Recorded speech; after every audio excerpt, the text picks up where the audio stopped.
இந்த உலகத்துல எத்தனை வகையான மனிதர்கள் இருக்கிறாங்க? ஒவ்வொரு மனிதனுமே ஒவ்வொரு வகை அப்படிங்கிறாங்க விஞ்ஞானிகள். மனிதர்களை 3 வகையா பிரிக்கலாம் அப்படின்னு சொல்றாங்க மெய்ஞானிகள்.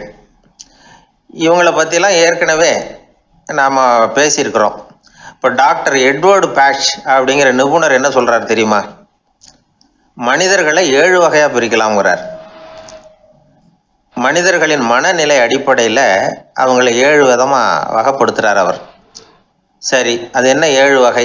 முதல் வகை என்னன்னா பயந்த குணம் உள்ளவங்க. சார் ரொம்ப பயந்த சுபாவம், வீட்டில் கூட வாயே திறக்க மாட்டார், சாப்பிட போகிறப்ப மட்டும்தான் கொஞ்சம் வாயை திறப்பார், அப்புறம் மூடிக்குவார் அப்படின்னு சில பேரை பற்றி நாம் பேசிக்கிறது உண்டு. இவங்கெல்லாம் இந்த வகை, அதாவது பயந்த குணம் உள்ளவர்கள் அப்படிங்கிற முதல் வகை. சரி, 2வது வகை என்னன்னா சஞ்சலப்படுகிறவர்கள், எதுக்கு எடுத்தாலும் கலக்கம், குழப்பம், இப்படியே காலம் தள்ளிட்டு இருப்பாங்க. பல பேர் பார்த்துருப்பீங்க. அவங்கெல்லாம் இந்த வகை. 3வது வகை என்னன்னா யதார்த்த உலகை மறந்து கற்பனை உலகத்திலேயே மிதக்கிறவங்க. இளைஞர்கள், கவிஞர்கள், இப்படி பல பேர் இருக்கிறாங்க. எப்போ பார்த்தாலும் கற்பனை உலகத்திலேயே மிதந்துக்கிட்டு இருப்பாங்க. கிட்டத்தில் போய் என்னங்க ஒரு மாதிரியாக இருக்கிறீங்க அப்படின்னு கேட்டு பாருங்க, அவங்களெல்லாம் ஏதோ ஒரு அற்ப புழுவை பார்க்குறது மாதிரி அவங்கள பார்ப்பாங்க. அதுவும் அந்த வானத்து நிலாவை பாருங்கள், அது என்னை வா வான்னு கூப்பிடுது, எனக்கு சீக்கிரத்தில் ஒரு நாள் சிறகுகள் முளைக்கும், சிறகடித்து வானத்தில் பறந்து போவேன், அந்த செல்ல நிலாவை கொஞ்சிவிட்டு வருவேன், இப்படிலாம் பேசிகிட்டு இருப்பாங்க. கொஞ்சிறது அப்புறம் இருக்கட்டும், இப்போ கஞ்சிக்கு வழியே பாருப்பா அப்படின்னா அதை காதில் வாங்க மாட்டாங்க. நாம் ஏதோ இந்த உலகத்தை அனுபவிக்க தெரியாதவர்கள் மாதிரி நம்மளை அவங்க கவனிப்பாங்க. இப்படி ஒரு ரகம். 4வது வகை மனிதர்கள் எப்படின்னா, இவங்க தனிமை உணர்வு மிக்கவர்கள். இவங்க மற்றவங்களோட இயல்பாக நெருங்கி பழகிறதில்ல, தான் உண்டு தன்னுடைய வேலை உண்டுன்னு இருந்துட்டு போகிறவங்க. அடுத்த வீட்டில் இருக்கிறவர் யார் அப்படின்னு கேட்டால் கூட அடுத்த வீடுன்னு ஒன்று இருக்கா அப்படிங்கிறது மாதிரி நம்ம முகத்தை பார்ப்பாங்க. அவங்ககிட்ட மேற்கொண்டு நாம் என்னத்தை பேச முடியும்? இப்படி ஒரு வகை. 5வது வகை மனிதர்கள் எப்படின்னா, இவங்க மற்றவங்க செல்வாக்குக்கு உட்பட மறுப்பவர்கள். அடுத்தவங்களோட செல்வாக்குக்கு இவங்க ஆட்படுறதில்ல. நான் யார் தெரியுமான்னு கேட்டால் அதை தெரிஞ்சுட்டு எனக்கு என்ன ஆக போகுதும்பாங்க. இவங்கெல்லாம் அந்த ரகம். 6வது வகை மனிதர்கள் எப்பவும் எதுலேயும் பற்று இல்லாமல் இருக்கிறவங்க. இது ஒரு துறவு மனப்பான்மை. இயல்பாகவே சில பேர் இப்படி உண்டு, அவங்களுக்கு எதுலேயும் ஒரு ஈடுபாடு இருக்காது. அப்படிப்பட்டவங்கெல்லாம் 6வது வகை. 7வது வகை மனிதர்கள் மற்றவங்க கவலையை தன்னுடையதாக ஆக்கிக்கிட்டு கவலைப்படுறவங்க. இவங்கெல்லாம் மகாத்மாக்கள். தாம் வேறு அடுத்தவங்க வேறு அப்படிங்கிற எண்ணம் இவங்களுக்கு வர்றதில்லை. அதனால் அடுத்தவங்களுக்கு ஒரு துன்பம் வந்ததுன்னா இவங்களால சும்மா இருக்க முடியறதில்லை. ஆகக்கூடி இப்படி 7 விதமான மனிதர்களை அடையாளம் காட்டுறார் அந்த நிபுணர். இதில் நாம் எந்த வகையில் வர்றோம் அப்படிங்கிறத நாம் தான் அடையாளம் கண்டுபிடிக்கணும். எனக்கு தெரிஞ்ச ஒரு மனிதர் உண்டு. அவர் ஒரு வித்தியாசமான வகை. எதையும் நடைமுறை சாத்தியமாக சிந்திக்கிறவர். எப்பவும் அடுத்தவங்களும் நல்லா இருக்கணும், நாமும் நல்லா இருக்கணும் அப்படின்னு ஆசைப்படுறவர். அவருக்கு ஒரு சமயம் திடீர்னு உடம்பு சுகம் இல்லாமல் போயிட்டுது. டாக்டர்கிட்ட போனார், பணம் கொடுத்தார், வைத்தியம் பார்த்துக்கிட்டார். அவர் எழுதி கொடுத்த மருந்து சீட்டை வாங்கினார். ஒரு மருந்து கடைக்கு போனார், பணம் கொடுத்தார், மருந்து வாங்கினார். அதை எடுத்துகிட்டு வீட்டுக்கு வந்தார். அதுக்கப்புறம் அந்த மருந்து அவர் சாப்பிடணும்ல, சாப்பிடவே இல்லை, அப்படியே சும்மா வச்சுட்டார். அவரை பார்த்து கேட்டேன், ஏன் சார் இப்படி பண்ணுறீங்க? வீண் செலவு தானே இது, நீங்கள் ஏன் டாக்டர்கிட்ட போய் பணம் செலவு பண்ணினீங்கன்னு கேட்டேன். அவர் சொன்னார், டாக்டர் வாழணும் இல்லையா, அதனால தான் அப்படின்னார். சரி, அப்புறம் ஏன் மருந்து வாங்கினீங்க அப்படின்னு கேட்டேன். மருந்து கடைக்காரர் வாழணும் இல்லையா, அதனால தான் அப்படின்னார். சரி, அப்புறம் ஏன் வாங்கின மருந்து சாப்பிடாம வச்சுட்டீங்க அப்படின்னதுக்கு, நான் வாழணும் இல்லையா, அதனால தான் அப்படின்னார். இவர் வாழ்க்கையை புரிஞ்சுக்கிட்டவர். இப்படி வாழ்க்கையை புரிந்து கொண்டு வாழ தெரிஞ்சுக்கணும். எந்த வகை மனிதர் நாம் அப்படிங்கிறத புரிஞ்சுக்கிட்டு வாழ்ந்தோம்னா வாழ்க்கையில் வெற்றி நிச்சயம்.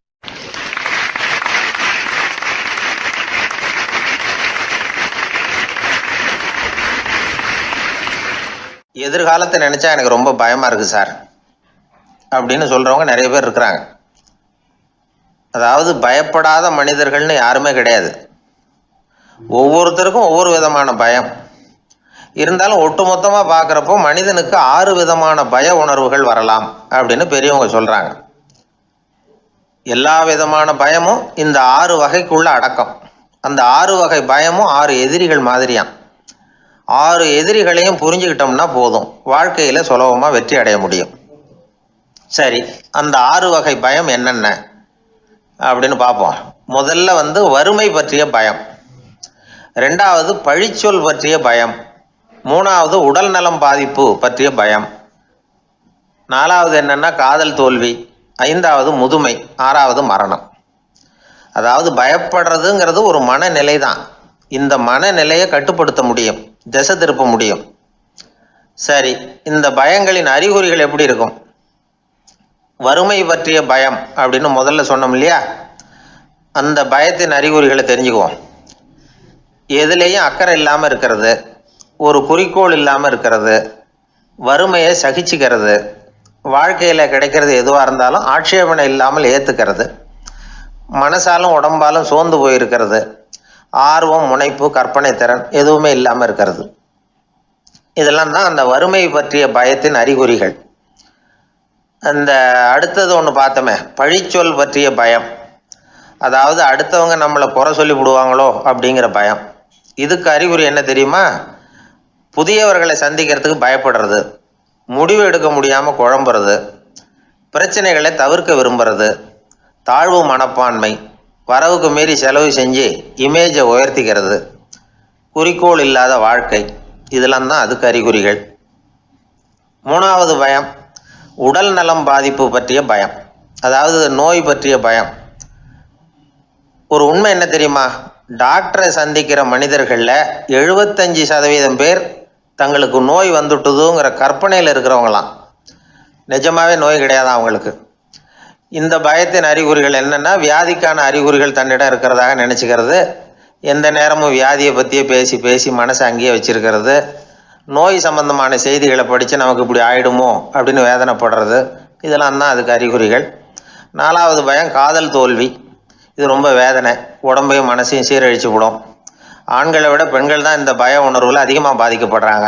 5வது முதுமை பற்றிய பயம். 6வது மரண பயம், வயசான காலத்தில் எப்படி சமாளிக்கிறது அப்படிங்கிற பயம். ஆக இதையெல்லாம் நாம் புரிஞ்சிக்க வேண்டியது ரொம்ப அவசியம். இந்த 6 வகை பயங்களை சரியாக புரிஞ்சுக்கிட்டு நாம் நடந்துக்கணும். வாழ்க்கையின் முன்னேற்றத்துக்கு இந்த பயங்கள் முட்டுக்கட்டே ஆகிடக்கூடாது. உழைச்சி பணம் சேர்க்கணும், உற்சாகமாக மனசை வச்சுக்கணும். மனசை கட்டுப்படுத்துகிற மார்க்கம் தெரிஞ்சுக்கிட்டா போதும், எல்லாம் சரியாக வந்துடும். நம்ம ஆள் ஒருத்தன் சொன்னான், சார் எனக்கு வறுமை பற்றிய பயம்தான் இருந்தது, ஒரே ராத்திரியில் 30,000 ரூபா தயார் பண்ணிவிட்டேன், இப்போ எனக்கு இன்னொரு பயம் வந்துட்டுதுன்னா. என்ன பயம்னு கேட்டாங்க. போலீஸு கண்டுபிடிச்சிருமோங்கிற பயம்னா. இது இந்த பயத்தில் அடங்காது. அதனால் அஞ்சி அஞ்சி சாவார், அஞ்சாத பொருள் இல்லை அப்படின்னு பாரதி சொன்னார் இல்லையா, அது மாதிரி பயத்தை புரிந்து கொண்டு அதற்கு தகுந்த மாதிரி நம்முடைய வாழ்க்கையை அமைத்து கொள்ள வேண்டும். அப்படி அமைத்து கொள்ளுகிறவர்களுக்கு வெற்றி நிச்சயம்.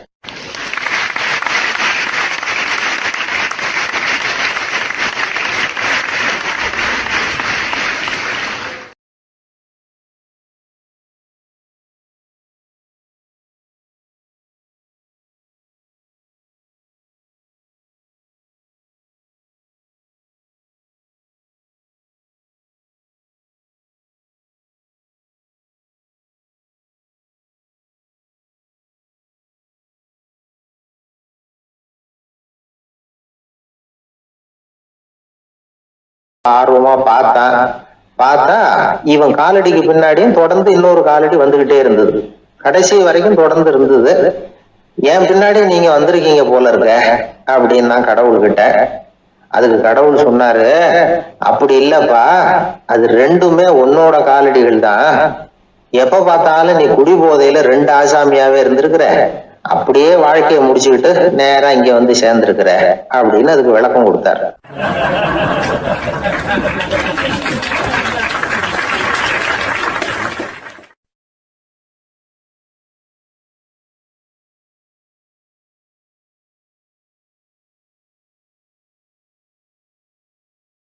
ஒரு ஊர்ல ஒரு ஆள் இருந்தான்.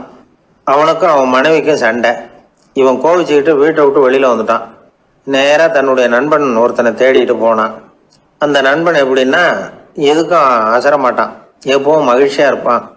அவன்கிட்ட போய் இவன் யோசனை கேட்டான். அது சரி, நீ எப்படி எப்பவும் மகிழ்ச்சியா இருக்கிற, என்னால் அப்படி இருக்க முடியலையே அப்படின்னு கேட்டான். என்ன நடந்தது சொல்லுன்னா அவன். வீட்டில் எனக்கும் என் மனைவிக்கும் தகராறு, நிம்மதி இல்லை, அதுதான் இங்கே வந்தேன், உங்ககிட்ட யோசனை கேட்கலாமேன்னு அப்படின்னு விவரத்தை சொன்னான். அதை கேட்டுவிட்டு அதுக்கப்புறமா இவன் சொன்னான், இந்த பாருப்பா, இது ஒன்றும் பெரிய விஷயம் இல்லை. எனக்கு 2 மனைவிகள், 2 வீடு. ஒரு வீட்டில் சண்டை வந்துட்டுதுன்னா நேராக இன்னொரு வீட்டுக்கு வந்துடுவேன், இங்கே சண்டை வந்துட்டுதுன்னா நேராக அங்கே போயிடுவேன். 2 குடும்பம் இருக்கிறதுனால இப்படி ஒரு வசதி, இதுதான் என்னுடைய மகிழ்ச்சியின் ரகசியம் அப்படின்னு நானா. ஓ அப்படியா விஷயம், இப்போ புரிஞ்சுக்கிட்டேன், உன்னுடைய யோசனைக்கு ரொம்ப நன்றி அப்படின்னு சொல்லிவிட்டு அவன் திரும்பி வந்துட்டான். அங்கே இங்கே தேடினான். ஒரு வாரத்துக்குள்ளே இன்னொரு பொண்ணை தேடி கண்டுபிடிச்சி கல்யாணம் பண்ணிட்டான்.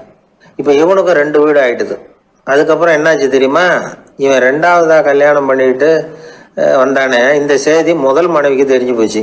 போனான், அது கழுத்தை பிடிச்சி வெளில தள்ளி விட்டு கதவை சாத்தி விட்டுது. இனிமேல் இந்த பக்கம் வராத, எனக்கு தெரியாமல் எப்படி நீ இன்னொரு கல்யாணம் பண்ண அப்படின்னு சொல்லி அடித்து விரட்டி விட்டுது. இவன் அதனால் என்ன பரவாயில்லன்னு 2வது மனைவி வீட்டுக்கு போனான். அங்கே பார்த்து, நீ எனக்கு கல்யாணம் பண்ணுறதுக்கு முன்னாடி ஏற்கனவே உனக்கு கல்யாணம் ஆச்சுங்கிற விஷயத்த ஏன் என்கிட்ட சொல்லலை அப்படின்னு சொல்லி அதுவும் கழுத்தை பிடிச்சி வெளில தள்ளி விட்டுது. இவன் வீதிக்கு வந்துட்டான். இங்கேயும் போக முடியல, அங்கேயும் போக முடியல. என்ன இது, அவன் சொல்லி கொடுத்த யோசனை ஒன்றும் சரியாக வரலையே அப்படின்னு யோசனை பண்ணிக்கிட்டே நடந்தான். வழியில் ஒரு பாழடைஞ்ச மண்டபம். சரி, இன்னைக்கு ராத்திரி இங்கேயே படுத்துருவோம், வேற எங்கேயும் போய் படுத்து தூங்க முடியாது, அதான் 2 பேரும் விரட்டி விட்டாங்களே, என்ன பண்ணுறது அப்படின்னு சொல்லி அந்த மண்டபத்தில் போய் ஒரு தூணில் ஓரமாக சாஞ்சி உக்காந்தான். அப்போ எதிர்த்தாப்புல இன்னொரு தூண் ஓரமாக யாரோ அசைகிறது மாதிரி தெரிஞ்சுது, லேசான இருட்டில். யாரப்பா அது அப்படின்னு கிட்ட போய் பார்க்குறான். அப்புறம் தான் தெரியுது, அவன் யார் தெரியுமா, இவனுக்கு யோசனை சொன்னான்ல 2 கல்யாணம் பண்ணிக்கணும்னு சொல்லி, அவன் அங்கே படுத்து கிடக்குறான். டேய் நீ எப்படிறா இங்கே வந்த அப்படின்னா, 2 வீட்லேயும் சண்டை வந்துட்டுது, அதுதான் இங்கே வந்தேன், படுத்து தூங்கலாமேன்னு அப்படின்னா. 2 வீடு இருக்கிறது சௌரியம்னு என்கிட்ட சொன்னியப்பா அப்படின்னா இவன். நான் அப்படி சொன்னதுக்கு ஒரு காரணம் உண்டுன்னா அவன். என்னடா காரணம்னு கேட்டான். அது வேற ஒன்றும் இல்லை, தினமும் ராத்திரி இல்லை இந்த மண்டபத்தில் தனியாக படுக்கிறதுக்கு எனக்கு பயமாக இருந்தது, எனக்கு ஒரு துணை தேவைப்பட்டது, அதுக்காக தான் உங்ககிட்ட அப்படி ஒரு யோசனை சொன்னேன். இப்போ நீ வந்ததுனால எனக்கு துணை கிடச்சிட்டுது. இப்போ நம்ம 2 பேரும் துணையாக இங்கே படுத்துக்கலாம், நீ அந்த தூணில் சாஞ்சிக்கோ, நான் இந்த தூணில் சாஞ்சிக்கிறேன் அப்படின்னு சொல்லி படுத்து தூங்க ஆரம்பிச்சிட்டானோ. அதாவது நம்ம வாழ்க்கையில் முடிவுகள் எடுக்கிற விஷயத்தில் இந்த ஆள் மாதிரி தான் பல பேர் நடந்துக்கிறோம் அப்படிங்கிறார். அதாவது உலக புகழ்பெற்ற மனோதத்துவ மேதை ஸ்காட் பெக் அப்படிங்கிறவர். அதாவது வீட்டுக்கு தேவையான பொருள்கள் வாங்குறதுலேருந்து கல்யாணம் பண்ணுறது, வீடு கட்டுறது வரைக்கும் அடுத்தவங்க பேச்சை கேட்டு வீணாக போகிறவங்க தான் அதிகம். அறிவுரை கேட்கறதுல தப்பு இல்லை, ஆனால் அதுக்கப்புறம் அதை பற்றி சரியாக சிந்திச்சு பார்க்கறதில்ல, அதுதான் தப்பு. சில பேர் அறிவுரை சொல்கிறதுலேயே ரொம்ப தெளிவாக இருப்பாங்க. ஏன் சார் 2 சம்சாரத்தோட குடும்பம் நடத்துறது ரொம்ப கஷ்டமானு கேட்டாராம் ஒருத்தர். அது எனக்கு தெரியாதுங்க அப்படின்னாராம் அவர். ஏன்னு கேட்டிருக்கார். ஏன்னா எனக்கு 3 சம்சாரம் அப்படின்னாராம் அவர்.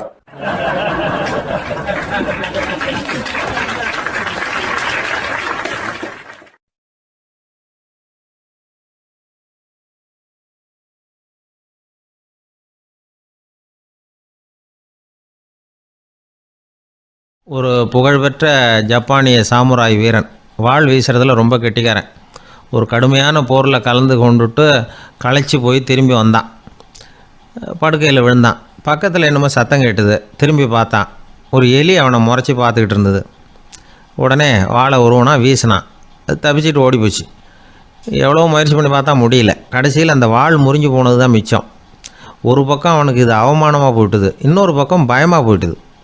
எவ்வளவோ போர்களில் எதிரிகளை பந்தாடினவன் அவன் ஒரு எலிகிட்ட தோற்று போய்டுறதா அவனால் சகிச்சிக்க முடியல. மனைவிகிட்ட சொன்னான் இப்படி நடந்துட்டுதுன்னு. அவள் சிரிச்சா. உங்களுக்கு புத்தியே இல்லை, எலியை போய் யாராவது வாளால் வெட்டுவாங்களா அப்படின்னு அந்த அம்மா சொன்னதும், நீ என்ன சொல்கிறேன்னா, ஒரு பூனையை கொண்டுட்டு வந்துட்டா போதும், அதுக்கப்புறம் ஏன் எலி வரப்போகுது அப்படின்னு அந்த அம்மா. உடனே ஒரு பூனை சேர்ந்தது. அது சாதாரண பூனை இல்லை, வீர சாகசங்கள்லாம் செஞ்சு பழக்கப்பட்ட பூனை. பெரிய இடத்துல வளர்ந்தது. அதை கொண்டுட்டு வந்துட்டாங்க.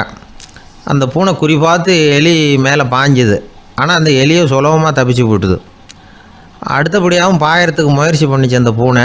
ஆனால் அந்த எலியோ ரொம்ப தந்திரமாக திடீர்னு அந்த பூனையின் முகத்துக்கு நேராக பாஞ்சுது. அவ்வளவுதான். அந்த பூனை பயந்து போய் ஒரே தாவி ஜன்னல் வழியாக வெளியில் ஓடி போச்சு. அந்த வீரனுக்கு இது ஒரு பெரிய அதிர்ச்சியாக இருந்தது. அடுத்தபடியாக யோசனை பண்ணான். ராஜா வளர்த்துக்கிட்டு இருந்த அரண்மனை பூனையை ஒரு நாள் இரவலாக கேட்டு வாங்கிட்டு வந்தான். ஊர் உலகம்லாம் பேர் வாங்கின பூனை இது. அந்த பூனையாலும் அந்த எலியை ஒன்றும் செய்ய முடியல. வீரனுக்கு ரொம்ப அதிர்ச்சி. அந்த அரண்மனை பூனைகிட்டையே போய் புலம்புனான். அரண்மனை பூனையே, நீயே தோற்று போயிட்டியே, இனிமேல் நான் என்ன செய்ய முடியும்னா. அந்த பூனை சிந்திச்சுது. அப்புறம் சொல்லிச்சு, இந்த காரியத்துக்கு இந்த மேல்மட்ட விவகாரம்லாம் சரிப்பட்டு வராது. சாதாரண வீட்டு பூனை கிடச்சிதுன்னா அதை கொண்டுகிட்டு வந்து விட்டுப்பார் அப்படின்னுது. சாதாரண பூனையால் என்ன செஞ்சிட முடியும்னா இவன் நம்பிக்கை இல்லாமல். இப்போது அந்த அரண்மனை பூனை சொல்லிச்சு, பெரிய வீட்டு பூனையெல்லாம் நல்லா சாப்பிட்டு தூங்கி பழக்கப்பட்டிருக்கோம். அதுக்கெல்லாம் ராஜதந்திரம் தெரியும், ஆனால் எலி பிடிக்க தெரியாது. அதுக்கான வளர்ப்பும் இல்லை, பயிற்சியும் இல்லை. ஏன்னா அதுக்கெல்லாம் பசி கிடையாது. சாதாரண வீட்டு பூனை அப்படி இல்லை, பசிக்கு ஆகாரம் தேடி அலையும். எலிகளை பிடிச்சி சாப்பிட்டுட்டு தான் உயிர் வாழும். அதனால் அதுகளுக்கு எலியை பிடிக்கிற எல்லா உத்திகளும் தெரியும், எங்களுக்கு தெரியாது அப்படின்னுது. அது சரியே, அதுவும் பூனை தான், நீயும் பூனை தான். அதால் முடிகிற காரியம் ஏன் உன்னால் முடியல அப்படின்னு கேட்டான் இவன். இதுக்கு அந்த பூனை சொல்லிச்சு, இதே கேள்வியை நானும் கேட்டேன். உன்னுடைய தந்திர முறை என்னன்னு கேட்டேன். அதுக்கு பதில் சொல்லாமல் படுத்து தூங்கி போச்சு. அதை மறுபடியும் எழுப்பி கேட்டேன். அதுக்கு கோவம் வந்துட்டுது. இதில் என்ன தந்திர முறை வேண்டியிருக்கு? நான் ஒரு பூனை, அவ்வளவுதான். பூனைன்னா பூனை, பூனை எலியை பிடிக்கும், நான் எலியை பிடிக்கிறேன், அவ்வளவுதான்னுது அப்படின்னு சொல்லி விவரமாக சொல்லிச்சு அந்த அரண்மனை பூனை. உடனே ஒரு சாதாரண பூனையை கொண்டுட்டு வந்துட்டாங்க. கொண்டாந்து விட்டால் அது பார்க்குறதுக்கு ரொம்ப சாதாரணமாக தெரிஞ்சுது. இந்த வீரனுக்கு நம்பிக்கை வரல. இருந்தாலும் அதை கொண்டுட்டு வந்து வீட்டுக்குள்ளே விட்டான். ஒரே நிமிஷம் அந்த எலியை கவிட்டு வெளியில் ஓடி போச்சு. மேலிடத்து பூனைகள்லாம் இதை வேடிக்கை பார்த்துக்கிட்டு வெளியில் நின்றுக்கிட்டு இருக்குது.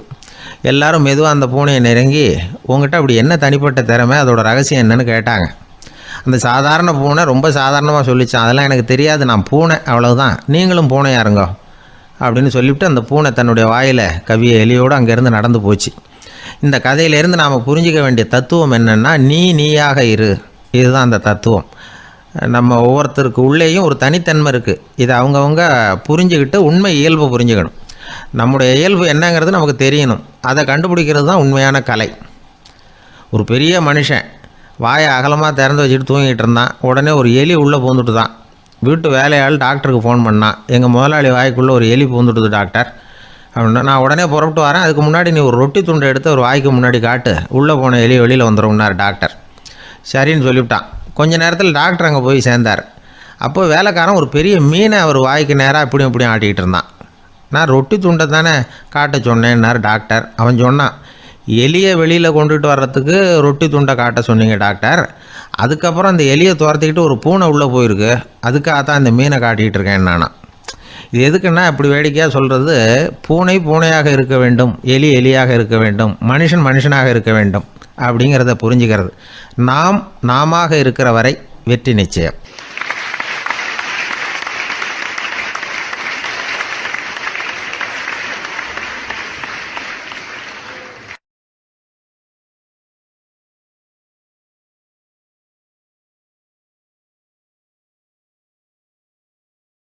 எனக்கு ஒரு நண்பர், அவர் ஒரு வழக்கறிஞர். ஒரு நாள் அவர்கிட்ட பேசிக்கிட்டு இருந்தேன். அப்போ கேட்டேன், ஏன் சார் நீங்கள்லாம் கோர்ட்டில் வாதாடுறப்போ கருப்பு நிற அங்கி அணியிறீங்களே, அதுக்கு என்ன காரணம்? சட்டத்துக்கும் கருப்பு கலருக்கும் என்ன சம்பந்தம் அப்படின்னு கேட்டேன். அது ஒரு சுவாரஸ்யமான கதைன்னார் அவர். சொல்லுங்களேன் அப்படின்னு அவர் சொன்னார். கிபி 1694 வருஷத்தில் இங்கிலாந்து அரசி 2வது மேரிங்கிறவர் இறந்து போனார். அந்த ராணியோட கணவர் 3ஆம் வில்லியம், அவரு ஒரு உத்தரவு போட்டாராம், அரசியோட மறைவுக்கு அனுதாபம் தெரிவிக்கிற வகையில் வழக்குரைஞர்கள் எல்லாரும் கருப்பு நிற அங்கி அணியணும் அப்படின்னு. அன்னைக்கு ஆரம்பித்த அந்த பழக்கம் அதுக்கப்புறம் மாறவே இல்லையாம், இன்னைக்கும் தொடருது. வழக்குரைஞர்கள்லாம் முதல்ல கருப்பு அங்கி மட்டும்தான் அணிஞ்சாங்களாம். அதில் ஒரு சின்ன சங்கடம், ஏற்கனவே உடம்பு கருப்பாக இருக்கிறவங்க அதுக்கு மேலே கருப்பு ட்ரெஸ் வேற போட்டுக்கிட்டா முகம் பளிச்சுன்னு தெரியாது இல்லையா. அதனால் முகம் பளிச்சுன்னு தெரியறதுக்காக அவங்கெல்லாம் வெள்ளை நிற பட்டியை அணிய ஆரம்பித்தாங்களாம். இப்படி தான் இங்கிலாந்தில் அந்த பழக்கம் ஆரம்பமாயிருக்குது. அந்த சமயத்தில் இந்தியாவை ஆண்டது பிரிட்டிஷ்காரங்க தானே, அதனால் இங்கேயும் அந்த பழக்கம் அப்படி நடைமுறைக்கு வந்துட்டுது. அதே மாதிரி சர்ச்சிலின் மூதாதையரான மார்ல்பரோ பிரபுவின் ஞாபகார்த்தமாக நீதிபதிகள் இந்த வெள்ளை குள்ளாய் அணிகிற முறை பழக்கத்துக்கு வந்துதான். இதுதான் என்னுடைய நண்பர் சொன்ன தகவல். இங்கிலாந்தில் நீதிமன்றம்ங்கிறது ரொம்ப மதிப்புள்ளது. அந்த அளவுக்கு சட்டத்துக்கு அங்கே மரியாதை. அங்கே நடந்த ஒரு சுவாரஸ்யமான நிகழ்ச்சியை ஒரு சகோதரி எழுதி அனுப்பியிருந்தாங்க. அவங்க அப்பா நீதித்துறையை சேர்ந்தவரான். அவர் சொன்னதான் இது.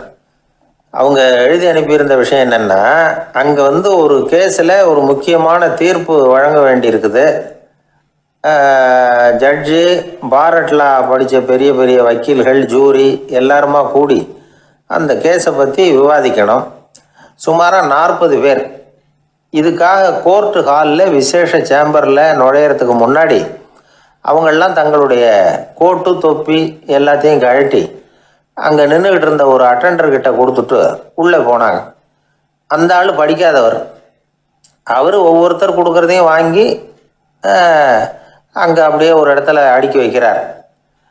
அப்படியே வாங்கி உள்ளே வச்சுக்கிட்டு இருக்கிறார் ஒவ்வொரு இடத்துல. அது அவரோட வேலை.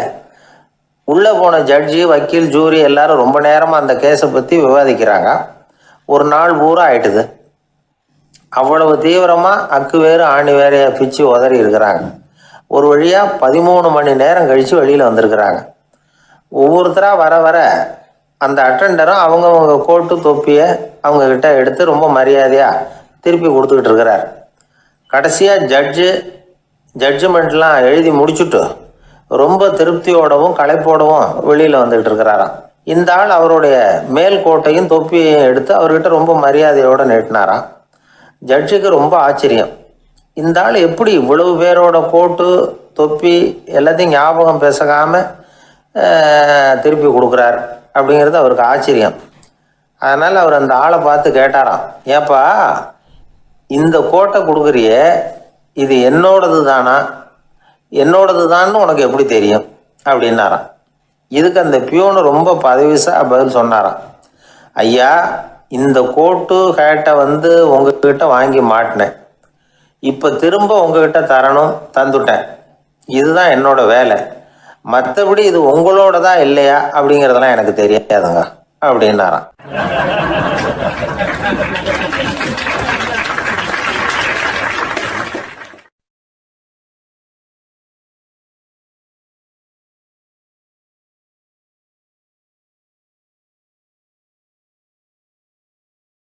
உழைப்பும் நேர்மையும் உயர்வதற்கு வழிகள். அதை விட்டுட்டு உட்கார்ந்த இடத்துல இருந்துகிட்டே உயர போகணும் அப்படின்னு ஆசை கற்பனை பண்றாங்க.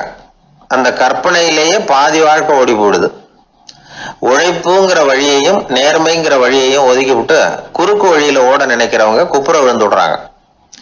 எந்த தொழிலை நாம செய்தாலும் சரி, அந்த தொழிலுக்குரிய பெருமையை நாம புரிஞ்சுக்கிட்டு அதுல ஈடுபடணும். அப்படி இல்லாம என்ன சார் பொழப்புது, இந்த தொழிலை மனுஷன் செய்வானா அப்படி புலம்பிக்கிட்டே இந்த தொழிலையே செஞ்சுக்கிட்டு இருக்கிறவங்க நம்மள பல பேர் உண்டு. செய்யும் தொழிலே தெய்வம் அப்படின்னு சொல்றாங்கல்ல, அப்படி சொல்றது எதுக்காக?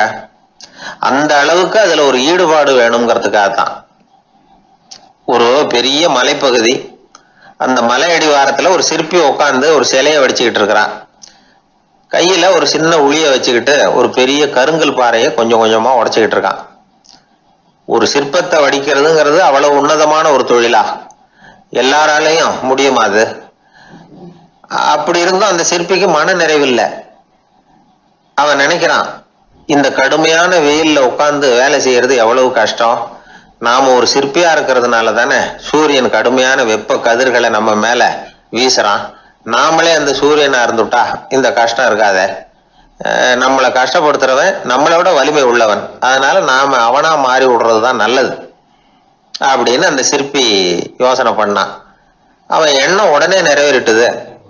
இயற்கைங்கிற மாபெரும் சக்தி அவனை ஒரு சூரியனா மாத்தி விட்டது. சிற்பி இப்போ ஒரு சூரியனா மாறினான். இனிமே இந்த உலகத்துல நம்மளை விட வலிமை உள்ளவன் வேற யாரும் கிடையாது அப்படின்னு நினைக்க ஆரம்பிச்சுட்டான். அவனுக்கு மகிழ்ச்சியா இருந்தது. அந்த மகிழ்ச்சி அதிக நேரம் நீடிக்கல. ஏன்னா கொஞ்ச நேரத்துல ஆகாயத்துல கரிய மழை மேகங்கள் அப்படியே சூழ்ந்து வந்தது. சூழ்ந்து வந்த மேகங்கள் சூரியனை மறைக்க ஆரம்பிச்சது. இப்போ சூரியனா இருந்த அந்த சிற்பி நினைச்சு பாக்குறான், என்ன இது, என்னையே இந்த மேகம் மூடி மறைக்குதுன்னா அது என்னை விட பெரிய ஆளாதான் இருக்கணும். அதனால இனிமே நாம சூரியனா இருக்கக்கூடாது, நாம மேகமா தான் இருக்கணும், அதுதான் கௌரவம் அப்படின்னு நினைக்க ஆரம்பிச்சிட்டான். இப்பவும் பாருங்க, இயற்கை அவனுடைய ஆசையை நிறைவேற்றி வச்சது. சூரியனா இருந்த சிற்பி மேகமா மாறினான். வான வீதியில அப்படியே உல்லாசமா வர ஆரம்பிச்சான். அந்த உல்லாசமும் அதிக நேரம் நீடிக்கல. எதிரில் பார்த்தா பிரம்மாண்டமான மலைகள் வழியை அடைச்சிட்டு நிக்குது. வேகமா வந்த மேகம் மலையில மோதிக்கிட்டுது. அந்த மலையை தாண்டி அப்பால செல்ல முடியல. இப்போ அந்த மேகம் நினைக்குது, நாம எந்த தடையும் இல்லாம அந்தரத்துல மிதந்து வர்றோம், நம்மையே போக விடாம தடுக்குதுன்னா அந்த மலைக்கு எப்பேற்பட்ட வலிமை இருக்கணும். இனிமேலும் நாம மேகமா இருந்து பிரயோஜனம் இல்லை, இருந்தா மலையா இருக்கணும், அதுதான் பெருமை அப்படின்னு நினைக்க ஆரம்பிச்சான். இப்பவும் பாருங்க, இயற்கை அவனுடைய ஆசையை நிறைவேற்றி வச்சது. மேகமா இருந்த சிற்பி மலையா மாறினான். பெரிய மலை பூமிக்கும் வானத்துக்குமா நின்றுகிட்டு இருக்கு. இனிமே நமக்கு எந்த கவலை இல்லை அப்படின்னு நினைச்சது அந்த மலை. இப்படி நினைச்சுக்கிட்டு இருந்த வேளையில அந்த மலையோட காலடியில அடிவாரத்துல ஏதோ சத்தம் கேட்டுது. என்ன சத்தம் இது அப்படின்னு சொல்லி அந்த மலை மெதுவா குனிஞ்சு பார்த்துதான். பார்த்தா அங்க ஒரு மனுஷன் தன்னுடைய கையில உளிய வச்சுக்கிட்டு மலையை கொத்திக்கிட்டு இருக்கிறான். ஏதோ ஒரு சிற்பத்தை வடிக்கிறதுக்காக அவன் முயற்சி பண்ணிட்டு இருக்கிறான்.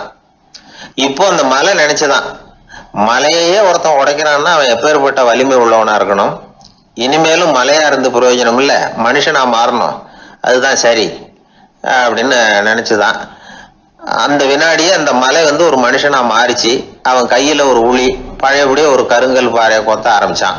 அந்த ஆள் பழைய நிலைமைக்கு வந்துட்டான். இந்த கதையிலிருந்து நாம தெரிஞ்சுக்க வேண்டியது என்னன்னா, தன்னுடைய உண்மையான பலம் என்னங்கிறது தெரியாமலே தாவி தாவி தடுமாறிக்கிட்டு இருக்கிறான் மனுஷன் அப்படிங்கிறது தான். இனிமேலாவது அதை புரிஞ்சுக்கணும், புரிஞ்சுக்கிட்டு புறப்படணும் வாழ்க்கையில வெற்றி பெறறதுக்கு. ஒரு குடும்ப தலைவருக்கு விபரீதமா ஒரு ஆசை வந்துதான். அதாவது ஒரு நாள் பூராவும் புடவை கட்டிக்கிட்டு மனைவி செய்கிற வீட்டு வேலைகள், சமையல் வேலைகள் எல்லாத்தையும் தானே செய்யணும், மனைவிக்கு ஆண் வேஷம் போட்டு ஆபீஸுக்கு அனுப்பி வச்சிடணும் அப்படின்னு ஆசைப்பட்டான். இதுதான் அந்த ஆசை. அதே மாதிரி செஞ்சான். பெண் வேஷத்துல சமையல் பண்ணிட்டு இருந்தான். இருட்டி விட்டுது. இந்த சமயத்துல வாசல் கதவு தட்டப்படுற சத்தம் கேட்டுது. ஓடி போய் திறந்தான். பக்கத்து வீட்டு அம்மா கிடுகிடுன்னு உள்ள வந்துட்டாங்க, காப்பி பொடியோ ஏதோ வாங்கறதுக்கு. இவன் பயந்து போய், கமலாம்மா, நான் சுசீலா இல்ல, சுசீலாவோட புருஷன், பெண் வேஷத்துல இருக்கிறேன், சும்மா ஒரு சேஞ்சுக்காக அப்படின்னா. உடனே அந்த அம்மா கிட்ட பயப்படாத, நானும் கமலா இல்ல, கமலாவோட புருஷன், இதுவும் சும்மா ஒரு சேஞ்சுக்காகத்தான் அப்படின்னு நானா. இப்படி வாழ்க்கைய விபரீதமா நினைச்சுக்கிட்டு வேற வேற கற்பனைகள்ல வீணாக்கிக்கிட்டு இருக்கிறவங்க தான் ரொம்ப அதிகம். நாம அதுவா மாறணும்னு நினைக்கிறது தப்பு, நாம இருக்கணும் அப்படின்னு நினைக்கிறது தான் உண்மை, அதுதான் சரி. அந்த சிற்பி என்னென்னவோ கற்பனை பண்ணி கடைசியில மறுபடியும் சிற்பியாகவே சேர்ந்தான் பாருங்க. அதனால நம்முடைய உண்மையான பலம் என்ன அப்படிங்கிறத தெரிஞ்சுக்கிட்டு நடந்துகிட்டோம்னா வாழ்க்கையில எப்பொழுதும் வெற்றி நிச்சயம்.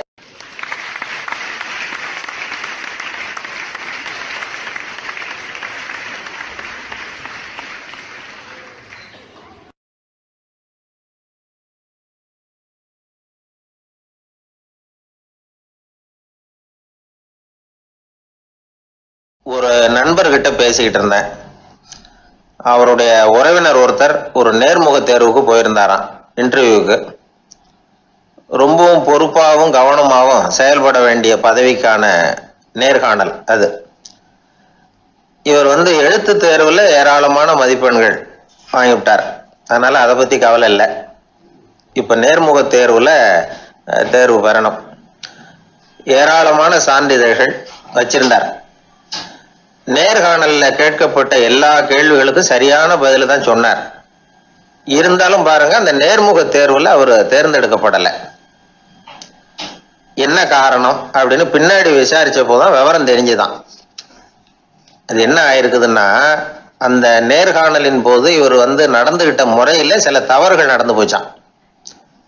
முக்கியமா 2 தவறுகள்.